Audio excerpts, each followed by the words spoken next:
오늘 함께 나눌 말씀의 제목은요, 내게 축복하게 하라라는 제목으로 하나님의 말씀을 함께 나누도록 하겠습니다. 수년 전입니다. 아마 여러분들 가운데서도 기억하는 분들이 있을 것 같은데요. 한 배우의 어린 아들이 감염병 때문에 세상을 떠나게 됐습니다. 저도 그 아이의 사진이 뉴스에 뜬 것을 본 적이 있어요. 얼마나 이쁜지 모르겠어요. 그런데 그런 눈에 넣어도 아프지 않을 그 아이가 죽었다는 소식을 듣고 같은 아버지의 입장으로 굉장히 마음이 아팠던 기억이 있습니다. 배우인 이 아버지는 자신의 홈페이지에 아들을 향한 이런 마지막 편지를 남겼습니다. 한번 들어보세요. 우리 예쁜 땡땡이는 원래부터 나의 아들이 아니라 하나님의 아들이었다고 생각하니 마음이 훨씬 평화로워지네요. 지금 생각하면 우리 땡땡이가 다시 천사로 돌아갈 준비를 한 것 같습니다. 지난주 우리 부부의 결혼 기념일에는 땡땡이가 자신의 보물창고에서 꼬깃꼬깃한 10,000원 지폐 한 장을 꺼내서 아빠 엄마에게 주었습니다. 또 잠시 욕실로 오라고 하더니 고사리 같은 작은 손으로 엄마 아빠 그리고 누나에게 발 마사지를 해주고 발을 씻겨 주었습니다. 그것이 우리 땡땡이가 우리에게 준 마지막 선물이었습니다. 지난 시간 우리 아들은 가족을 비롯한 많은 사람에게 기쁨과 사랑, 행복을 전해 주었습니다. 정말 아름답고 예쁜 것들만 보고 간 우리 아들, 사랑한다. 아빠와 엄마, 누나는 영원히 너를 사랑해. 안녕. 이렇게 먼저 하나님 나라로 떠난 아들에게 이 아버지가 편지를 보냈어요. 여러분, 이 편지 속에 한 구절, 아들은 나의 자녀가 아니라 본래 하나님의 자녀였습니다. 참, 이 대목이 너무나 아름다운 고백으로 들려요. 여러분, 이 고백을 통해 아버지가 아들을 축복하고, 그리고 이 아들은 이미 하나님의 품 안에 안겨서 영원한 안식을 누리고 있을 것입니다. 여러분, 이렇게 예수를 잘 믿으니 얼마나 기쁘고 감사합니까?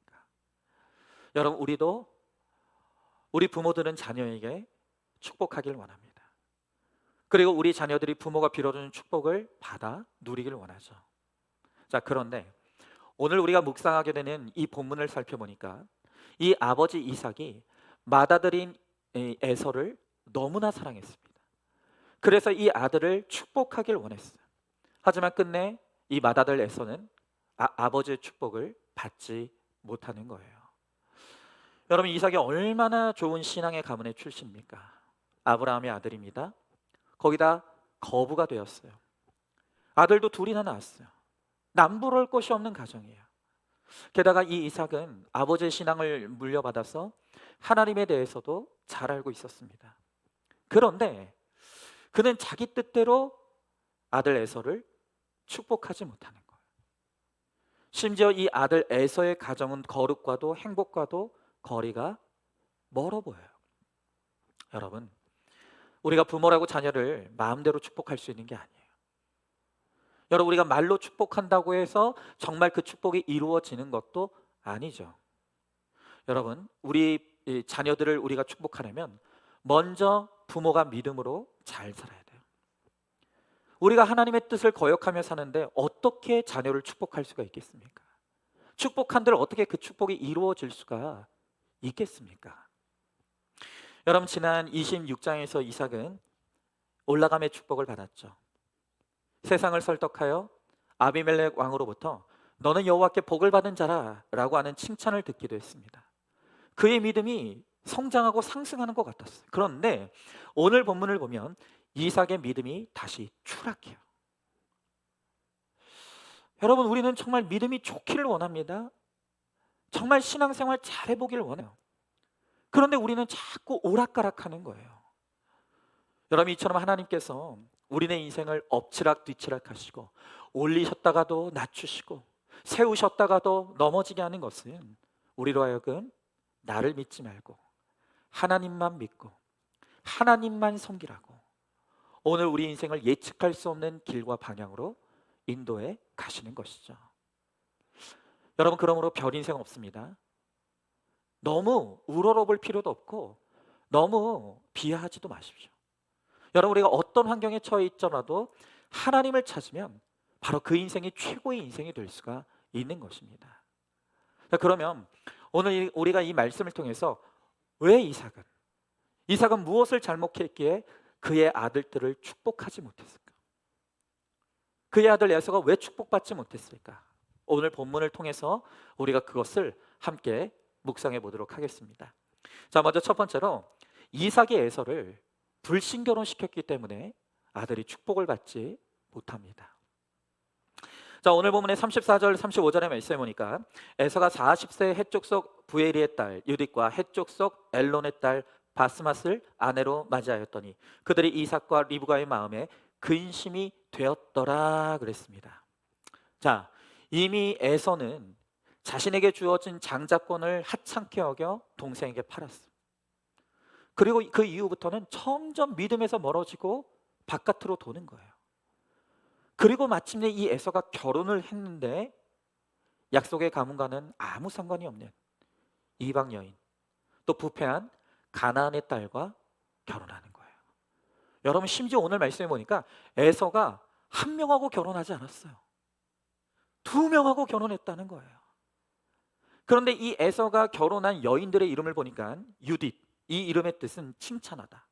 그리고 바스맛은 향기라는 뜻이에요. 그러니까 여러분이 이 이름에서 우리가 엿볼 수 있듯이 지금 이 에서가 결혼한 이 가나안의 불신 결혼한 이 여인들은 외모를 치장하고 외적인 모습을 꾸미는데 그저 아립답고 고운 그런 여인들이었던 것 같아요. 그러니까 여러분, 우리가 참 이 외모 우상을 벗어나는 게 너무 힘든 거예요. 우리는 그저 그냥 눈에 보이기에 좋은 것에 너무 우리의 마음과 생각을 뺏기는 것이죠. 그러니까 아무리 성경이 불신결혼은 안 된다고 외치지만 그게 안 들리는 거예요. 여러분, 그런데 이 불신결혼이 비단 에서만의 문제가 아니라는 것이죠. 여러분, 자녀가 불신결혼을 하는 것은 결국엔 부모가 그 길로 내몰았기 때문이에요. 왜 그렇습니까? 문제아는 없고 문제 부모만 있기 때문이에요. 자, 그런데 문제는 뭐냐면 이렇게 이 에서가 불신결혼하게 되었는데 이 불신결혼이 당사자의 문제로만 끝나는 게 아니라 이 불신결혼을 통해서 부모가 근심하게 되더라는 거예요. 여러분, 그 당시에 가나안 사람들은 부모에게 불순종하고 항거하는 기질을 가지고 있었다고 합니다. 그러니 에서의 아내들도 예외가 아니겠죠. 여러분, 이들이 이삭 부부를 얼마나 노엽게 했는지 이삭과 리브가의 마음에 근심이 되었다라고 하고 있어요. 여러분, 여기서 말하는 이 근심의 뜻은 뭐냐면 극심한 슬픔과 비통 속에서 생활했다라는 뜻이에요. 여러분, 이 가정에 들어온 불신 며느리들을 통해서 이 가정에 끊임없는 고통이 시작이 됐다는 거예요. 여러분, 이러한 불신 결혼의 위험을 너무나 잘 아시는 하나님께서 신명기 7장 3절 4절 말씀에서 이렇게 말씀하고 계세요. 또 그들과 혼인하지도 말지니 내 딸을 그들의 아들에게 주지 말 것이요 그들의 딸도 내 며느리로 삼지 말 것은 그가 내 아들을 유혹하여 그가 여호와를 떠나고 다른 신들을 섬기게 함으로 여호와께서 너희에게 진노하사 갑자기 너희를 멸하실 것임이라 그랬습니다. 여러분, 불신결혼이 왜 위험한가? 불신결혼하면 필연적으로 가정의 불화가 따라와요. 불신결혼한 자녀는 불신 배우자의 세상 가치관을 따라 부모에게 불순종하게 돼요. 그리고 자연스럽게 하나님을 대적하게 되고 결국엔 불신앙의 길로, 구원이 없는 길로 가게 되는 거예요. 여러분, 바로 이런 이유로 성경은 오늘 신명기뿐만이 아니라 여호수아, 에스라, 그리고 우리가 큐티하고 있는 느헤미야, 신약의 마태복음에서도 불신결혼은 절대로 안 된다고 끊임없이 우리들에게 경고하고 있는 것입니다. 여러분, 이건 하나님의 준엄한 명령이에요. 여러분, 에서가 왜 불신결혼했을까요? 이건 그냥 우연히 일어난 일이 아닙니다. 여러분, 에서의 불신 결혼은 1차적으로는 본인의 선택이 맞죠. 하지만 에서를 이렇게 만든 건 바로 그의 부모인 이삭이에요. 그럼 도대체 이삭이 어떻게 했길래 이 아들이, 믿음의 부모 밑에서 자란 이 아들이 왜 불신 결혼을 하게 되었는가? 여러분, 우리는 앞선 25장에서 이삭이 에서를 편애하는 모습을 본 적이 있어요. 또 우리가 지난 26장에 보면 에서가 약속의 땅에 가뭄이 들었다고 그냥 뒤도 안 돌아보고 불신자의 땅 그랄로 갔죠. 근데 한번 생각해 보십시오. 이삭이 갔으면 혼자 갔겠습니까? 당연히 자녀들도 데려갔겠죠. 그렇기 때문에 이삭이 믿음 없이 데려간 그 불신자의 땅에서 이 자녀들이 악한 문화에 물들고 노출된 것이죠. 여러분, 또한 이삭이 어떤 모습을 보여주었습니까? 아내 리브가를 누이라고 속였다가 그럴라는 아비멜렉에게 책망받기도 했어요. 여러분, 자녀들이 이 모습을 다 보고 들었다는 거예요. 결국 이삭의 믿음 없는 불신의 삶이 이러한 고통을 불러오게 된 것이죠. 여러분, 이처럼 이삭의 삶의 결론으로 에서가 끝내 여호와의 신앙을 버리고 이방인과 결혼하여 부모에게 근심거리가 되는 거예요. 그리고 마침내 에서는 영영 하나님께로 돌이키지 못하고 영벌에 들어가게 되는 것이죠. 야곱도 마찬가지예요. 여러분, 이삭이 신앙이 없는 것은 아니었습니다. 여러분, 우리도 신앙이 없는 건 아니에요. 하지만 우리가 믿음이 있지만 그 믿음을 삶으로 보여주지 못했기 때문에, 삶으로 보이는 본이 없었기 때문에 자녀들이 수고할 수밖에 없는 거예요. 여러분, 요즘 우리가 자녀를 키울 때 정말로 우리가 벗어나기 힘든 것이 바로 물질주의예요. 우리가 말로는 자녀들을 가르칠 수 있어요. 너는 세상과 다르게 살아라. 인생의 목적은 거룩이란다. 하나님을 믿는 믿음을 버리지 말라. 입으로야 가르칠 수 있죠. 그러나 정작 우리 자녀들은 내가 왜 세상과 다르게 살아야 되는지 이해하지 못해요. 왜 그런 줄 아십니까? 부모가 삶으로 세상을 거스르는 모습을 보여준 적이 없기 때문이에요. 여러분, 여전히 우리는 세상 가치관에 머물러 있어요. 돈 때문에 울고 웃어요. 잘 되면 교만해지고 못 되면 겸손한 게 아니라 낙심에 빠져요. 그걸 우리 자녀들이 다 지켜보고 있어요. 여러분, 어릴 때는 아이들이 말을 잘 듣는 것 같죠.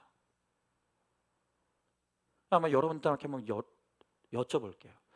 여러분, 어떤 분들은 지금도 마찬가지예요. 많은 분들이 어린아이들이 말 잘 듣고 얌전하면 착하다 그래요.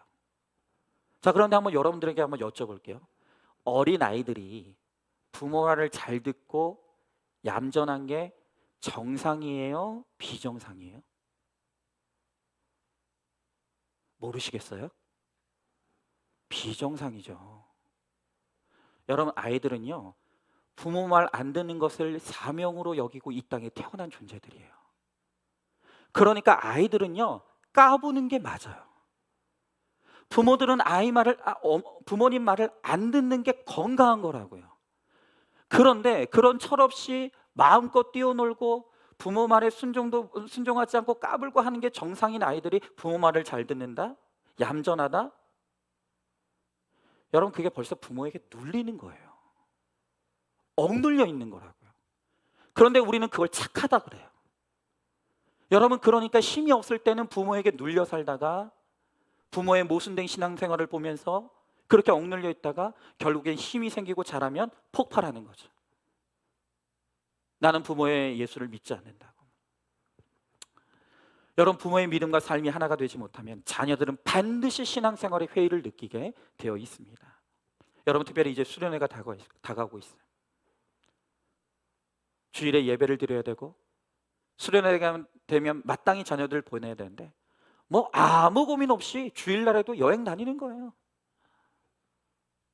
예배 시간에 늘 지각하고 언제 끝나나 시간을 들여다보고 있고. 여러분, 그 모습을 우리 자녀들이 지금 다 보고 있다고요.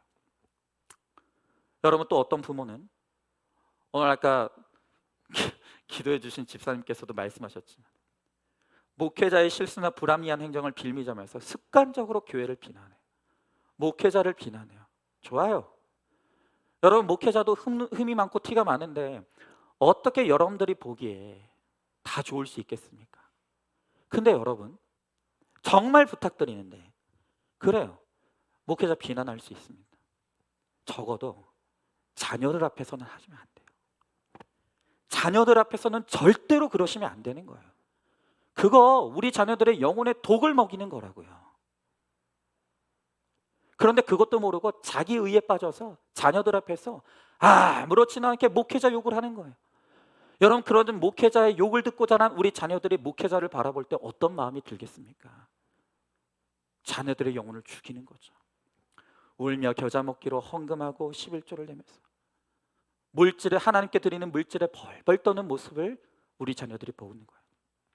여러분, 이런 위선적인 모습들이 우리 자녀들의 기억 속에 쌓이고 있어요.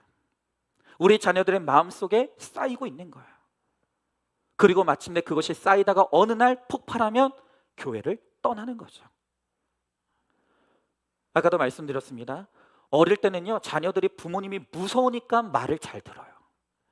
부모님 떠나면 죽는 걸 아니까 말 잘 듣는 거예요. 그러나 여러분, 자라서 이제 돈을 벌기 시작하고 힘이 생기고 시작하고 더 이상 부모의 통제에 따르지 않아도 될 만큼의 능력이 생기게 되면 이제 더 이상 부모의 하나님 믿지 않는 거죠. 각종 세상신을 접하면서 왜 부모가 그렇게 위선적으로 살았는지를 알게 되는 거예요. 우리 아버지가 이런 걸 좋아했던 거구나. 우리 엄마가 이런 재미 때문에 그랬구나. 그러면서 점점 세상으로 멀리 멀리 떠나는 거예요. 여러분, 어딜 가든지 누굴 만나든지 우리가 무슨 일을 하든지 간에 자녀의 믿음을 생각해야 돼요. 자녀의 구원을 생각해야 되는 거예요. 내가 하는 이 말이 내 자녀의 구원에 어떤 영향을 미칠까? 내가 지금 보여주는 이런 모습들이 내 자녀에게 어떤 영향을 미칠까? 여러분, 이것을 우리가 두려워할 줄 알아야 되는 거예요. 여러분, 그렇게 우리의 자녀들을 위해서, 자녀들의 구원을 위해서 우리가 적용하고 순종하며 나갈 때 우리의 믿음이 자녀들에게 흘러가고 우리의 축복이 자녀들에게 흘러갈 수가 있게 되는 것이죠. 여러분, 한번 질문해 봅니다. 나는 믿음을 말이 아닌 삶으로 보여주는 부모입니까? 자녀가 위선적으로 여길 만한 나의 행동이 무엇이라고 생각하십니까? 늘 예배에 지각하고 있지 않습니까? 교회를 섬기는데 시간이나 재물을, 마음을 드리는 걸 아까워하고 있지 않습니까? 시험만 되면 자녀들 학교에 안 보내고 학원이나 독서실로 내몰고 있지는 않습니까? 자, 두 번째로, 왜 이삭이 에서를 축복하지 못하니까? 그의 영안이 어두워졌기 때문이라는 거예요. 여러분, 오늘 성경을 보면요, 에서를 불신결혼시킨 이 이삭의 잘못으로 점점 이 이삭의 영안이 어두워져 가요. 여러분, 정말 여러분들이 나이 들어간다는 것이 늙어가는 게 아니라 익어가는 인생이 될 수 있기를 바랍니다. 여러분, 그런데 어떤 분들은 나이가 들어갈수록, 나날이 갈수록 늙어가시는 분들이 있어요. 지각이 흐려지고 오히려 인격이 괴팍해지고 이런 분들이 있다는 거예요. 여러분, 우리 신앙인들은 늙어가는 존재가 아니에요. 익어가는 존재가 돼야 되는 거예요. 믿음이 익어가야 합니다. 말씀이 익어가야 돼요. 그래서 우리의 인격도 익어가야 되는 거예요. 그런데 오늘 이삭을 보면요, 그는 익어가는 인생이 아니라 늙어가는 인생이 되더라는 거예요. 영안이 흐려지는 거예요. 되었다 하면 없는 거예요. 여러분, 그러면 어떻게 이삭의 영안이 어두워졌는지 우리가 그걸 한번 보자고요. 자, 먼저 첫 번째로 보니까 이삭의 영안이 어두워져서 자식을 객관화하지를 못하는 거예요. 자식의 상태를 객관적으로 보지를 못하는 거예요. 자, 오늘 1절의 말씀에 보니까 이삭이 나이가 많아 눈이 어두워 잘 보지 못하더니 맏아들 에서를 불러 이르되 내 아들아 하매 그가 이르되 내가 여기 있나이다 하니 그랬습니다. 자, 26장에서 에서가 그의 나이 40에 결혼했어요. 그리고 쌍둥이 야곱이 에서의 축복을 가로채고 외삼촌 라반의 집으로 도망간 게 그의 나이 77세예요. 여러분, 따라서 오늘 본문은 26장과 27장에 걸쳐서 지금 기록되어 있는데, 여러분 장수로만 보면 26장과 27장은 그냥 한 장 차이에요. 그런데 실제 시간으로 보면 26장과 27장은 무려 37년의 간격이 있어요. 여러분, 그러니까 이 오늘 본문 27장은 에서가 결혼한 뒤 약 37년이 흐른 때를 기록하고 있는 거예요. 여러분, 성경은요 그 37년 동안 26장에서 27장으로 넘어가는 이 37년 동안 어떤 일이 있었는지에 대해서 침묵하고 있어요. 이건 뭘 의미하냐면 37년 동안 이 이삭이 하나님과의 교제가 단절됐다는 걸 의미하는 거예요. 기가 막힌 거예요. 여러분, 아브라함이요 이스마엘을 낳고 이스마엘이 너무 이쁜 거예요. 이스마엘에게 흠뻑 빠져서 무려 하나님께서 13년 동안 아브라함에 대해서 침묵하셨다 그랬어요. 그런데 오늘 이삭은요 14년의 3배에 가까운 무려 37년이 하나님이 이삭을 떠나 계셨다는 거예요. 침묵하셨어요. 여러분, 왜 그렇습니까? 그러니까 이 이삭도 에서가 너무 좋아요. 이 맏아들 에서가 우상이에요. 이 에서가 하나님보다 더 좋은 거예요. 여러분, 그런데 지금 이 아들 어떻습니까? 하나님 믿지 않아요. 거기다가 불순종하는 며느리들 때문에 지금 이 부모를 극심한 슬픔과 비통에 빠지게 만들어버린 이런 아들이에요. 그런데도요 이 아버지 이삭은 에서에 대한 편애를 내려놓지를 못하는 거예요. 너무 좋은 거예요. 어쩌면 이럴 수가 있죠. 여러분, 그럼 도대체 이삭은 왜 그렇게 에서가 좋은 걸까요? 여러분, 지난 창세기 25장에서 이삭이 뭐라고 하냐면 에서가 사냥한 고기를 좋아함으로 그를 사랑했다 그랬어요. 그러니까 날마다 아들 에서가 아빠가 좋아하는 고기를 자꾸 잡아다가 주니까 그것 때문에 이삭은 에서를 편애했다는 거예요. 근데 여러분, 그에 비해서 둘째 아들 야곱은 어떻습니까? 결혼도 잘 못해요. 돈도 벌어오지 못해요. 뭐 그 흔한 먹을 것 하나도 가져다 주지 못하는 거예요. 그러니까 이삭은 야곱만 보면 마음이 불편해요. 저건 도대체 왜 저러고 살까? 어떻게 같은 배에서 태어났는데 저 둘째 아들은 왜 저럴까? 꼴 보기가 싫은 거예요. 여러분, 반면에 에서는 믿음도 없어요. 불신 결혼했어요. 그런데도 날마다 아버지가 좋아하는 고기 별미를 가져다 주니까 그 고기에 취해서 그냥 이 아들에게 흠뻑 빠져 있는 거예요. 그 아들의 지금 영적 상태는 말할 수 없이 비참함에도 불구하고 그건 눈에 보이지 않아요. 그냥 이 아들 에서가 너무 좋은 거예요. 여러분, 도무지 지금 이 이삭이 영안이 흐려져서 이 자녀의 영혼을 객관적으로 바라보지를 못하는 거예요. 그래서 에서에게 장자권을 주려고 하는 거예요. 그런데 자기 마음대로 되나요? 이게 하나님이 주셔야 되는 건데, 이 이삭은 택자가 아닌데, 이 에서는 택자가 아닌데 자꾸 이삭은 에서만 싸고 도는 거예요. 여러분, 이처럼 편견과 편애가 아들의 축복을 가로막는 거죠. 여러분, 여전히 우리에게도 이런 편견이 있지 않습니까? 기왕이면 집안에서 맏아들이 잘 돼야 된다고, 기왕이면 딸보다 아들이 잘 살아야 된다고. 뭐 요즘은 그래요. 요즘은 딸을 좋아하는 분들도 있어요. 그러니까 무조건 나는 딸이 좋아. 어떤 분들은 또 나는 무조건 아들이 좋아. 그냥 이건 뭐 논리도 없고 뭐 아무것도 없고 그냥 고정관념이 여전히 존재하는 거예요. 여러분, 매춘부가 있는 술집 정면에 수녀원이 있었어요. 술집과 수녀원이 바라보고 있었어요. 어느 날 개신교 목사가 술집에 들어가는 걸 수녀들이 보게 됐어요.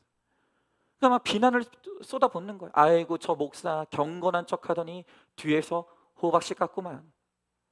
며칠 후에 유대인 랍비가 또 술집에 들어갔어요. 그 모습을 본 수녀들이 또다시 손가락질하는 거예요. 예수님을 십자가에 못 박은 유대인들이니까 저런 짓을 하는 게 당연한 거야. 그런데 며칠 후에 가톨릭 신부가 술집에 들어가는 걸 본 거예요. 여러분, 그랬더니 이 수녀가 뭐라고 하냐면, 어머나, 신부님이 매춘부들 전도하러 갔나 봐. 저기에 장례가 났나 봐. 여러분, 우리가 이래요. 그냥 좋은 사람은 무조건 좋은 거예요. 싫은 사람은 무조건 싫은 거예요. 여러분, 우리의 자녀들도 마찬가지. 그냥 내가 좋아하는 자녀들은 무조건 좋아요. 뭘 해도 좋아요. 교회 안 나와도 괜찮고, 예수 안 믿어도 좋고, 그냥 다 좋은 거예요. 그러나 내 마음에 보기에 마음에 안 들고 꼴 보기 싫으면 교회 나와도 거들떠도 보지 않는 거예요. 여러분, 이러한 편견과 편애가 우리의 자녀들의 영혼을 망친다는 걸 알아야 되는 거예요. 아무리 대단한 별미를 나에게 가져다 준다 할지라도 그 자녀가 예수 믿지 않는 자녀라고 한다면, 그 자녀가 세상에 빠져 있는 자녀라고 한다면 우리가 가슴을 치며 애통해 할 수 있어야 되는 거예요. 그런데 우리의 영안이 흐려져서 자식을 객관화하지 못하니까 자식의 구원에 대해서는 애통함이 없는 거예요. 그러니 우리의 자녀들을 구원할 수가 없는 거죠. 여러분, 한번 질문해 봅니다. 성경과 믿음의 지체들이 아무리 불신결혼 안 된다고 외쳐도 상대가 사랑스럽고 좋아서 불어이시며 결혼을 진행하고 있지 않습니까? 나의 영안을 흐리게 만드는 편견과 편애가 무엇입니까? 자, 두 번째로 이 이삭이 영안이 흐려지니까 죽음이 두려워지는 거예요. 자, 오늘 2절의 말씀해 보니까 이삭이 이르되 내가 이제 늙어 어느 날 죽을는지 알지 못하니 그랬습니다. 여러분, 지금 이 이삭이요, 나의 죽음에 대한 두려움과 공포를 느끼고 있어요. 그런데 여러분, 실제로 이 이삭이요 180세까지 장수했어요. 그런데 영안이 어두워지니까, 하나님과의 관계가 문제가 생기니까 이 죽음이 자신이 없는 거예요. 내가 죽으면 천국 갈까? 정말 죽어보면 천국과 지옥이 있을까? 자꾸 흔들리는 거예요. 그러면서 하는 말이 뭡니까? 아직은 못 죽겠다고, 억울해서 못 죽는다고. 아니, 이 세상에 뭐가 그렇게 좋은 게 많습니까? 맨날 힘들고 슬픈 일 투성이지 않습니까? 그런데도 막연하게 못 죽겠다는 거예요. 여러분, 정말 이삭이 얼마나 믿음으로 굳게 섰던 때가 있었습니까? 그런데 지금 이 모습을 보면 진짜 하나님을 믿는 하나님의 자녀가 맞는지 의문이 들 정도로 믿음이 너무 다운돼 있는 거예요. 너무나 안타까운 거예요. 이삭은 영적으로 늙어가고 있어요. 익어가야 될 믿음이 늙어가고 있는 거예요. 바로 그 대표적인 현상이 무엇입니까? 죽음을 두려워하는 거예요. 구원의 확신이 흔들리는 거예요. 여러분, 정말 우리의 믿음을 점검해 보셔야 됩니다. 한번 질문해 봅니다. 여러분, 죽음이 두렵지 않습니까? 그 이유가 나의 영안이 어두워졌기 때문이라는 것을 알고 있습니까? 세 번째로, 이삭이 영안이 어두워지니까 모든 것이 자기 본위예요. 모든 것이 자기 위주, 이기적으로 변해가는 거예요. 자, 오늘 3절 4절의 말씀해 보니까 그런즉 내 기구 곧 화살통과 활을 가지고 들에 가서 나를 위하여 사냥하여 내가 즐기는 별미를 만들고 내게로 가져와서 먹게 하여 내가 죽기 전에 내 마음껏 내게 축복하게 하라 그랬습니다. 자, 이 이삭이 하는 말을 보면 겉으로는 에서를 위하는 척해요. 그런데 방금 읽은 구절을 우리가 잘 보면 이 모든 행동의 중심에 누가 있냐면 내가 있는 거예요. 나를 위한 거예요. 아들을 축복하는 게 아니라 나를 위한 거라고요. 여러분, 오늘 방금 읽은 구절을 다시 한번 보십시오. 지금 이삭이 계속해서 하는 말이 뭡니까? 나를 위하여, 내가 즐기는 별미, 내게로 가지고 와서 내가 죽기 전에 내 마음껏. 여러분, 이삭이 나이 들수록 너무 취해져요. 그런데 이 취해지는 모습이 어떤 모습으로 나타나냐면 이기적으로 변하는 거예요. 자기밖에 모르는 거예요. 자식조차도 자기 유익을 위한 도구로 악용하는 거예요. 여러분, 오직 이타적인 사람만이 자녀를 진정으로 축복할 수 있는 거예요. 여러분, 우리가 자녀가 수능을 망쳤다 쳐요. 그럼 당연히 우리는 속상하죠. 우리가 부모로서 속상할 일이 당연한 것 같아요. 그런데 왜 속상할까요? 정말로 자녀가 수능을 못 봤다는 것 때문에 속상할까요? 아니요. 여러분, 사실은 그 안에도 자기 이기적인 감정이 있는 거예요. 이 자식이 수능에 떨어져서 내가 다른 사람한테 자랑할 수가 없는 거예요. 나의 명예에 먹칠하는 게 그게 속상한 거예요. 여러분, 솔직히 정직하게 한번 해보십시오. 내 자녀들의 인생이 갈팡질팡하고 내 자녀들이 자랑할 것이 없는 그런 인생을 살아갈 때 여러분들 속상하다고 하지만 왜 속상해요? 혹시 다른 자녀들은 다 이 집 자녀들은 이렇다고 그러고 저 집 자녀들은 저렇다고 하고 다 자랑들 하는데 나는 내 자식에 대해서 자랑할 것이 없는 그게 속상한 거 아닙니까? 여러분, 특히 남자들이요, 여자들보다 더 그렇대요. 리처드 포스터의 이 유명한 책이에요. 돈, 권력, 섹스라는 책을 보면 남자가 마지막까지 가장 넘기 힘든 마지막 유혹이 뭐냐면 그게 바로 명예라고 합니다. 남자는 이 명예욕이 어마어마해요. 그러니까 쉽게 말하면 이런 거죠. 아빠들이 아들에게 가르친다고 이야기할 때, 야, 너 공부해서 너를 위해서 공부하라는 거야. 야, 공부해서 너 주지 아빠 주냐? 그런데 사실은 뭡니까? 공부해서 누구 주라는 거예요? 아빠 주라는 거예요. 너 공부 열심히 해서 네가 만든 별미를 나에게 갖다 주라는 거예요. 너 때문에 나도 좀 다른 사람 앞에서 자랑 좀 해보자는 거예요. 네 덕분에 나도 좀 좋은 사람이라는 칭찬 한번 들어보자는 거예요. 여러분, 이런 자기중심적이고 이기적인 마음이 우리 마음에 있다는 거예요. 그런데 우리의 영안이 흐려지면 날이 갈수록 이기적으로 변하는 거예요. 나밖에 모르는 거예요. 여러분, 믿음이 익어지는 사람은요, 날이 갈수록 중보기도가 많아져. 여러분, 제가 어떤 분의 간증을 들었는데요, 그분은 하루에 300명을 위해서 기도한대요. 나 깜짝 놀랐어요.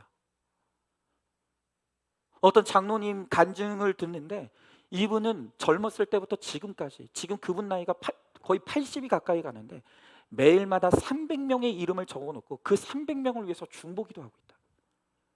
이분은 믿음이 익은 분이에요. 그런데 믿음이 늙어가는 사람들은 기도를 해도 자기 기도밖에 안 하고 자식 기도밖에 안 하는. 그러니 무슨 축복이 되겠습니까? 자, 한번 질문해 봅니다. 다 자녀를 위해서 그러는 거야 라는 말의 숨은 나의 본심이 진짜 뭐라고 생각하십니까? 나를 위하느라 자녀를 어디에 내몰고 있습니까? 마지막 네 번째로, 영안이 어두워진 정점에는 별미가 있습니다. 자, 오늘 4절의 말씀에 보니까 내가 즐기는 별미를 만들어 내게로 가져와서 먹게 하여 내가 죽기 전에 내 마음껏 내게 축복하게 하라 그랬어. 자, 지금 이삭이 이 맏아들 에서를 향해 뭐라고 합니까? 내가 죽기 전에 너를 마음껏 축복하게 하라. 되게 멋있죠. 여러분, 하지만 생각해 보십시오. 이삭이 마음대로 할 수 있는 일입니까? 아니, 아무리 아버지라고 해서 아들에게 마음대로 장자권을 물려줄 수 있는 겁니까? 아니요. 그건 하나님의 것이에요. 하나님의 뜻대로 해야 되는 거예요. 하나님께 묻고 해야 되는 거죠. 그런데 아내도 따돌리고 둘째 아들로 따돌리고 그 대신 아들과 맏아들이 둘이 몰래 만나서 내가 너한테 장자권 줄게. 그러면서 여러분 조건을 달아요. 무슨 조건을 답니까? 내가 너한테 장자권을 줄 테니까 그 대신 너는 나한테 별미를 가져와. 여러분, 이게 부모가 할 일입니까? 그러니까 아빠와 아들이 협상을 하고 있는 거야. 내가 네가 원하는 걸 줄 테니 너도 나한테 원하는 걸 줘. 여러분, 가만히 보면요, 이삭이 이렇게 영안이 흐려진 데는 에서가 사냥한 고기를 좋아하는 바로 여기서부터 모든 문제가 시작된 거예요. 여러분, 이삭만이 아니에요. 여러분, 솔직히 여러분들의 자녀들한테 뭘 바래요? 여러분, 진짜로 여러분들은 우리 그렇죠. 아무것도 안 해도 좋으니까 건강에만 잘하다. 진짜 그래요? 여러분, 저도 그랬어요. 제 아들들 태어나기 전에는 진짜 저도 그러니까 우리가 그 태어나기 전에는 그 조마조마하는 게 뭐예요? 혹시나 좀 건강하지 못한 모습으로 태어나면 어떡하나. 그러니까 날마다 하나님 앞에 기도할 때, 출산을 앞두고 기도할 때 늘 기도하는 게 뭡니까? 하나님, 다른 거 다 필요 없으니까 건강하게 태어나게 해달라. 그런데 딱 났어요. 그때부터 욕심이 폭발을 하는 거예요. 여러분, 어느 날 제 둘째 아들이 저에게 와서 선언했어요. 아빠, 나 서울대 가기로 다짐했어. 서울대를 가겠대요. 그래서 정말 잘 생각했다. 그런데 너는 도대체 서울대를 왜 가려고 하는 것이냐? 그랬더니 이 아이가 당당하게 하는 말이 아빠, 서울대가 그렇게 급식이 맛있대. 그러는 거예요. 네? 근데 여러분, 허무맹랑하지만 들어도 좋더라고요. 저도 목사니까 말로라도 서울대 가겠다고 하는 게 좋더라고요. 우리가 욕심이 생기는 거예요. 자꾸 이 자녀들한테서 얻을 수 있는 별미가 아쉬운 거예요. 그러면서 아이에게 물질을 쏟고 아이에게 정성을 쏟으면서 솔직히 우리가 자식을 사랑한다는 말로 그렇게 하지만 솔직히 여러분들이 물질을 쏟고 정성을 쏟을 때 솔직히 바라는 게 뭐예요? 그 아이가 이렇게 했을 때 내가 그렇게 쏟았을 때 가지고 올 별미를 바라는 거 아니에요? 맞잖아요. 아니라고 하지 마세요. 여러분, 내가 너무너무 좋아하는 그게 내 영안을 흐리게 하는 거예요. 지금 이 에서는요, 하나님 떠났어요.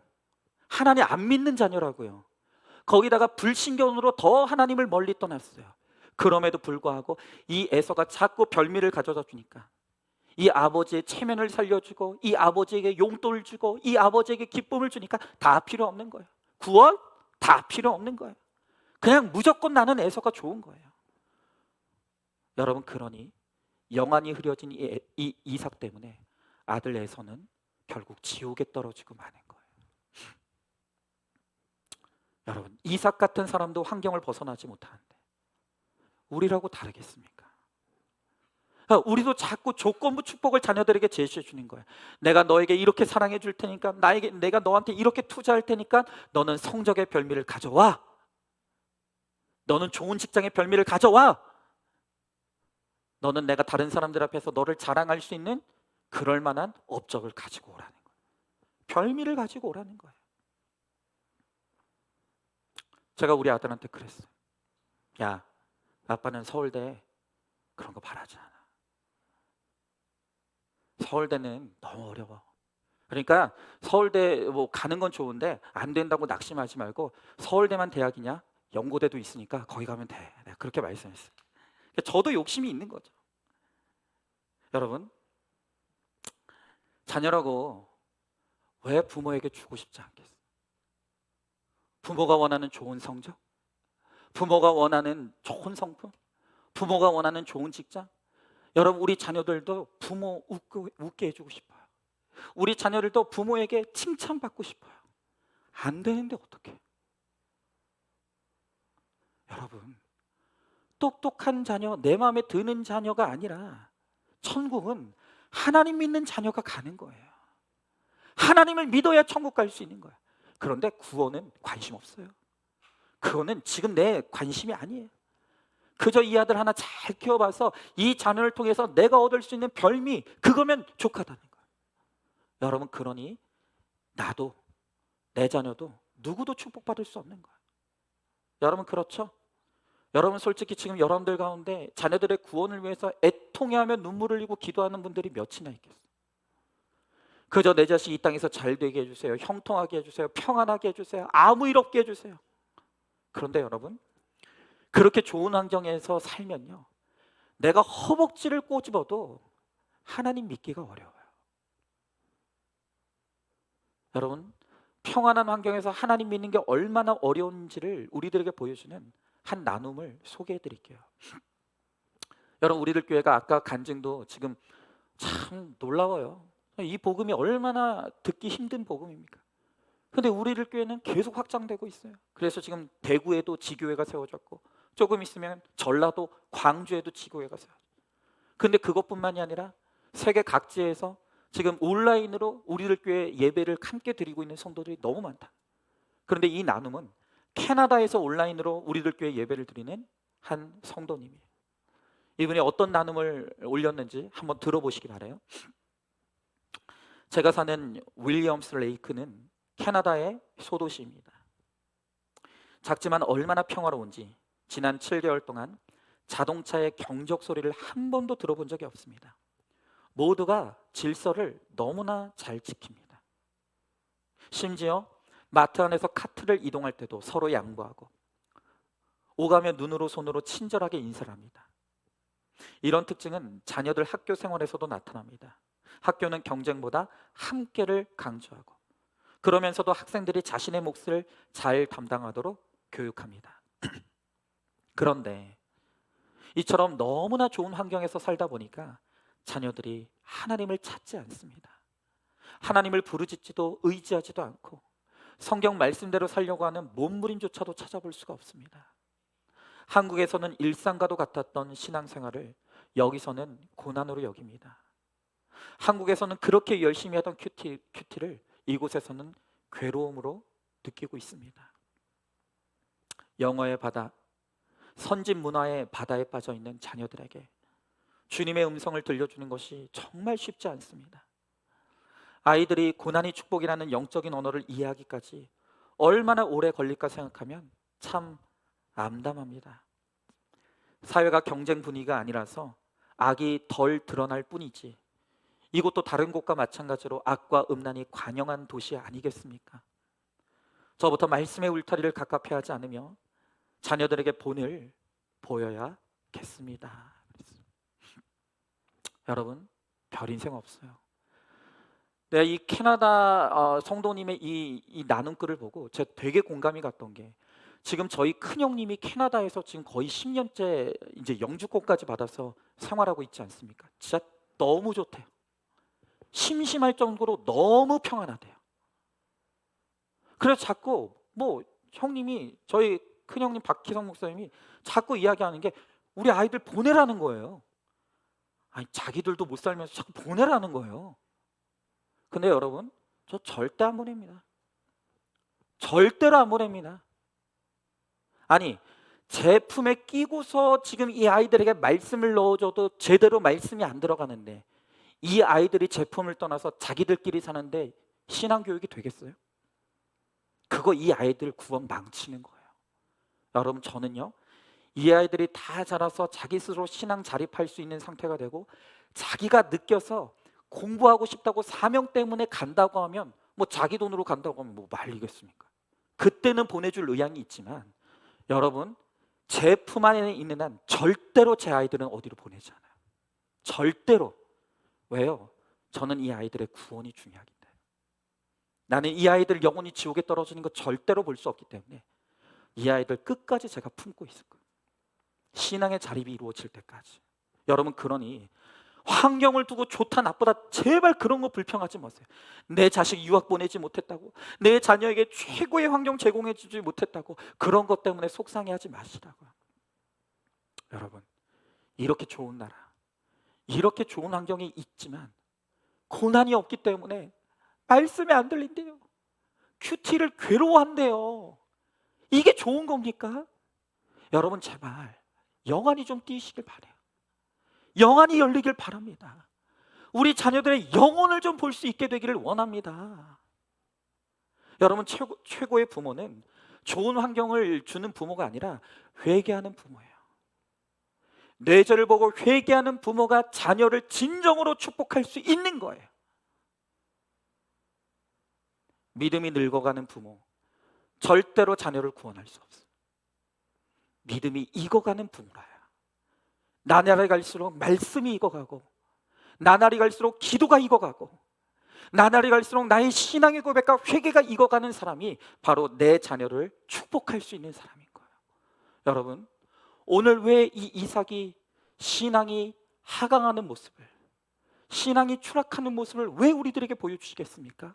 그것은 너희는 이렇게 되지 말라고.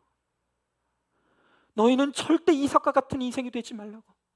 나날이 갈수록 영안이 흐려지고 믿음이 늙어가서 그 자녀를 망치고 지옥에 떨어지게 만드는 그런 부모 되지 말라고 영안을 뜨고, 믿음이 나날이 갈수록 익어져서 내가 나날이 갈수록 내 자녀들의 묵직한 하나님의 말씀을 들려줄 수 있고, 내 자녀들에게 피가 되고 살이 되는 정말 삶의 거룩한 경험을 들려줄 수 있는, 그래서 내 자녀들이 정말 우리 부모의 믿음을 보고 나도 부모의 믿음을 따라가야지, 맞아, 인생은 저렇게 살아가야 되는 거야 라고 나의 길을 따라올 수 있는, 내 자녀들을 축복의 길로 인도할 수 있는 저와 여러분, 우리 모두가 될 수 있기를 주님의 이름으로 축복합니다. 오늘 이 시간 우리 말씀을 기억하면서 함께 찬양하길 원합니다.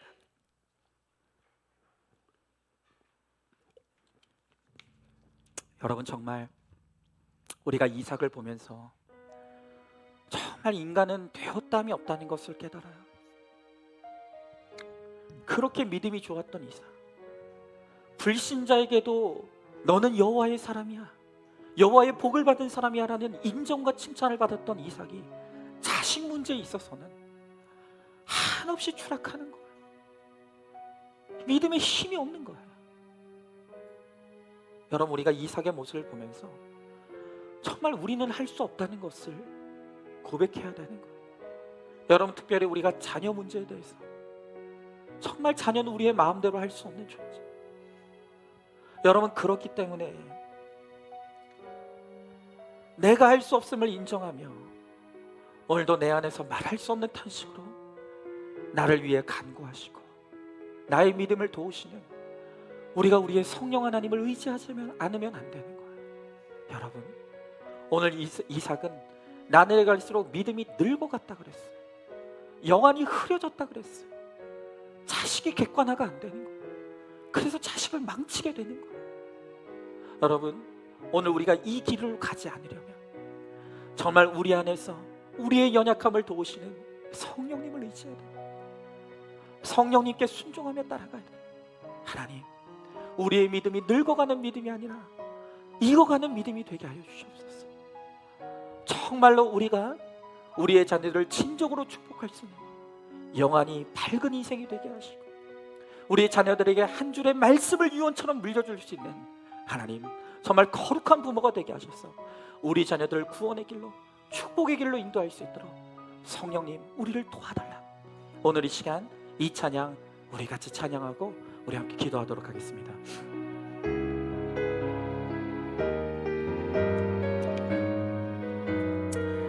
성령님께 우리를 도와달라고 우리 함께 찬양하며 나아가겠습니다. 허무한 시절 지날 때,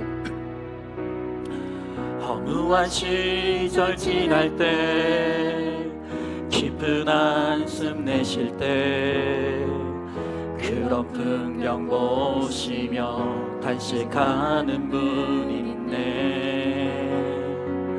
고와 같이 너희를 버려두지 않으리. 내가 너희와 영원히 함께하리라. 성령이 오셨네, 성령이 오셨네, 성령이 오셨네. 내 주에 보내신 성령이 오셨네. 우리 인생 가운데 친히 찾아오셔서 그 나라 꿈꾸게 하시네.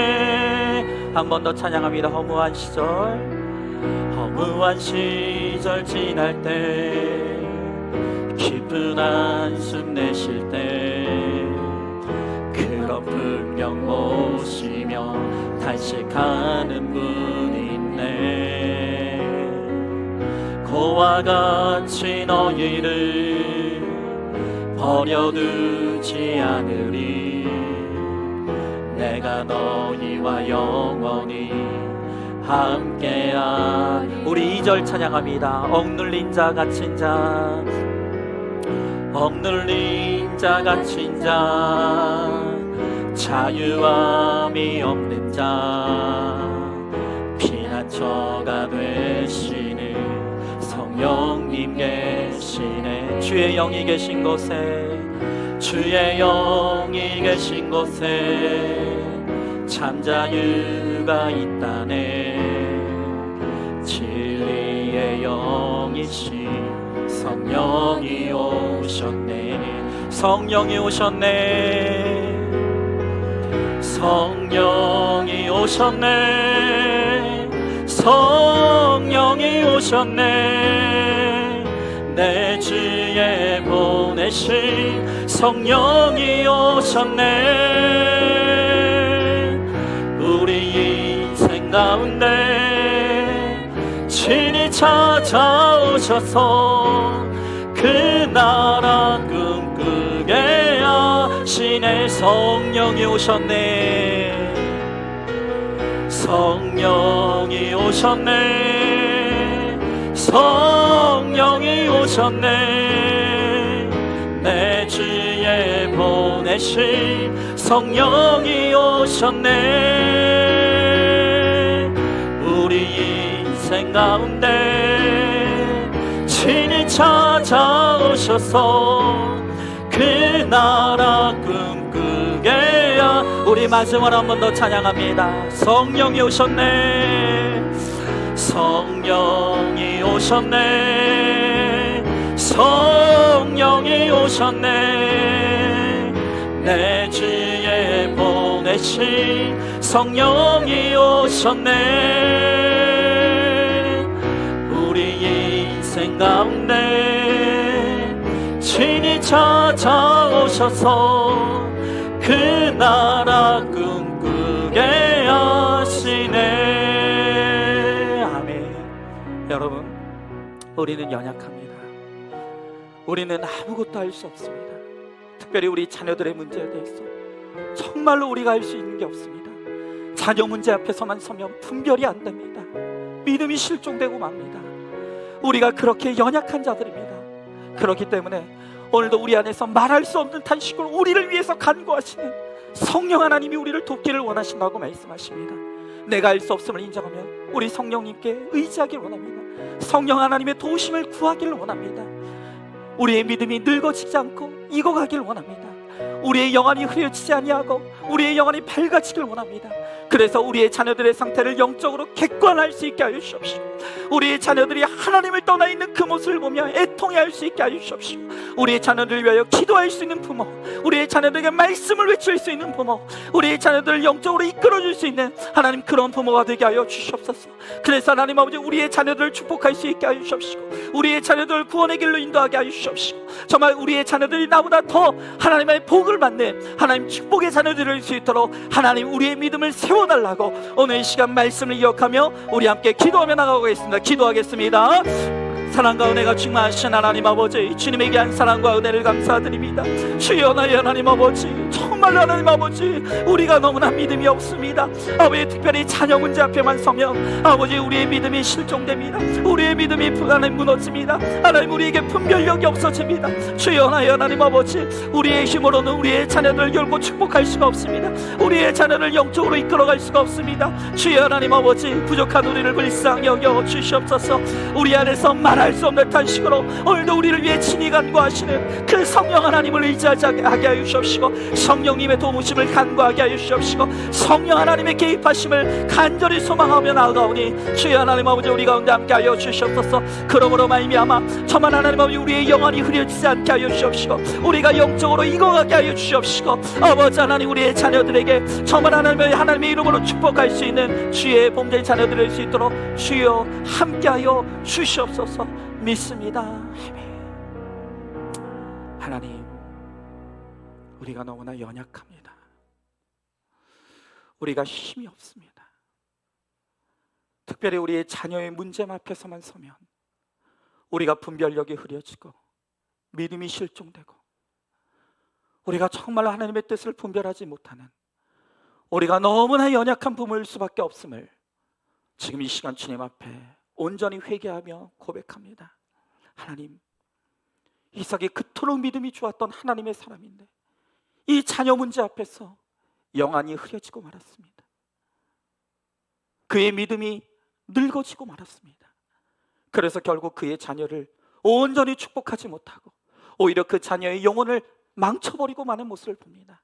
주님, 오늘 우리들에게 이 이삭의 모습을 보여주는 이유는 우리가 이삭의 길을 가지 말라고, 오늘 우리의 자녀를 온전히 축복할 수 있는 부모가 되라고 오늘 이 이삭을 우리들에게 보여주고 계십니다. 주님, 간절히 바라고 원하오니 우리의 힘으로는 어찌할 수 없사오니 오늘도 우리 안에서 말할 수 없는 탄식으로 우리를 위하여 친히 간구하시는 우리 주의 성령님을 믿고 의지하게 하여 주시옵소서. 성령 하나님의 도우심을 간구할 수 있게 하여 주시옵소서. 성령께 순종하며 나갈 수 있게 하여 주시옵소서. 그러므로 말미암아 정말로 우리의 영안이 흐려지지 아니하고 우리의 믿음이 늙어지지 아니하고 나날이 익어가는 인생이 되게 하여 주시옵소서.